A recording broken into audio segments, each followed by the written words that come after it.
আমার নাম সুমন আক্তার ফেন্সি।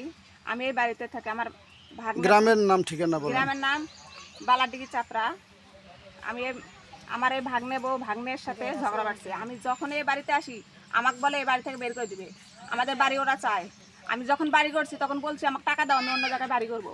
আমাকে বলে টাকা দেওয়া হবে না, টাকার জমিনের দাম অনেক বেশি, তোমরা যে জায়গায় আছো সেই জায়গায় বাড়ি করো। এখন বাড়ি করছে ওদের ছাই ফেলার জায়গা নেই, গোবর ফেলার জায়গা নেই, সেটাকে আমার সমস্যা। সেটা কারা করতেছে নাম বলেন? সেটা মোফাজ্জলের বউ, মোফাজ্জলের মেয়ে আর মোফাজ্জলের জামাই। মোফাজ্জলের বাবার নাম কি? না, লাল মেয়ে। আপনি কি কোনো থানায় অভিযোগ করছিলেন?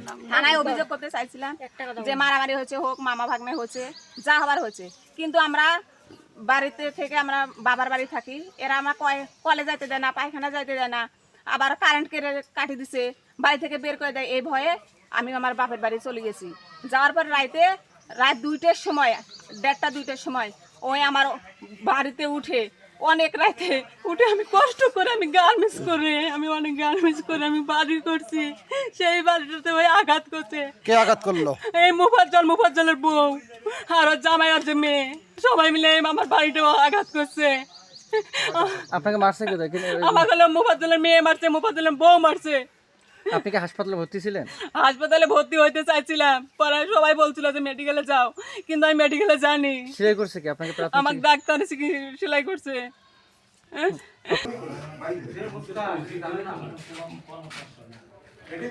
হচ্ছে 31 তারিখ, এটা সময় হচ্ছে 7:41 প্রথম আমাকে হুমকি আসে হলো ফোনে আমাকে হত্যার হুমকি দেয় এবং হাত পা ভেঙে এই বাড়িতে যেন উঠতে না পারি সেই ব্যবস্থা করবে, মানে আমাকে বাড়িতে ঢুকতে দেবে না। এক পর্যায়ে তো আমি মনে করেন যে এটা অনেকক্ষণ কথাবার্তা বলার পরও বারবার ওই একই কথা যে বাড়িতে আর থাকা হবে না, হত্যার হুমকি, বারবার হুমকি। এক পর্যায়ে পরে আমি বললাম যে ঠিক আছে, বিষয়টা কি হয়েছে না হয়েছে আগে দেখি। তো ওর কোনো মানতেইছে না। আগে বারবার একটাই কথা, হত্যা ছাড়া কোনো আর কোনো ওর কথা। হত্যার হুমকিটা কে দিল? আমার ওর নাম মুফাজ্জল। আমার নাম আতিকুর রহমান ভুট্টু। আমার বাড়ি 1 নম্বর ওয়ার্ডের। 1 নম্বর ওয়ার্ডের হরিদেব মুজেতে বাড়ি। ঘটনার পরের দিন সকালবেলা বাজারে আমাকে আমিনুল এবং আরও 2-4 জনে বলে এই ঘটনা, আমার ঘর বাড়ি ভেঙেছে, আমাকে মারধর করছে। পরে আমি ইউপি সদস্য আরও 2-4 জন লোকজন নিয়ে এসে দেখি হ্যাঁ ঘটনা ঘটছে, বাড়ি ঘর ভাঙছে ওর ওয়াইফের নাকি। আর পরে মোফাকে বললাম যে এটা হলো বসে মিউচুয়াল করে দেই, দুজনকেই বললাম। তো বললো যে ঠিক আছে আমার বসেন। তো চেয়ারম্যানের সাথে কথা বললাম বসার ব্যাপারে। চেয়ারম্যান বললো যে শুক্রবার সকাল 8টায়। তো আজকে হলো চেয়ারম্যান আসছে কিনা জানি না, এখন শুনি হলো সালিশ আর হবে না, বসবে না, এরকম একটা। এইটার বিষয়ে যখন আমি বাজার মুখে দেখি গন্ডগোল বাজছে ভাই মামা ভাগ্নে, আমি দৌড়িয়ে যাচ্ছি। আইসার পর তুমুল মারামারি, পরে আমি মারামারি ছাড়াইতেছি, একে আমি 9 বার আমি কাজে ছাড়াইতেছি।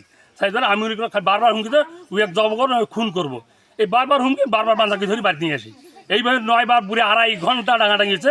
আমি হুমকি দেয় নাম কি? আমরা মোপা হুমকি দেয়, চটকি দেয়, গেলে ওকে ধরবো, ওকে মারবো, বাচ্চার উঠতে দেবো না, ওই জমি বেচাম, আমরা এই বাতি চলতে ওকে বাড়িতে উঠতে দেবো না, এদের হুমকি দিয়ে তারপর সালিশের ডেট হয়ে গেছে।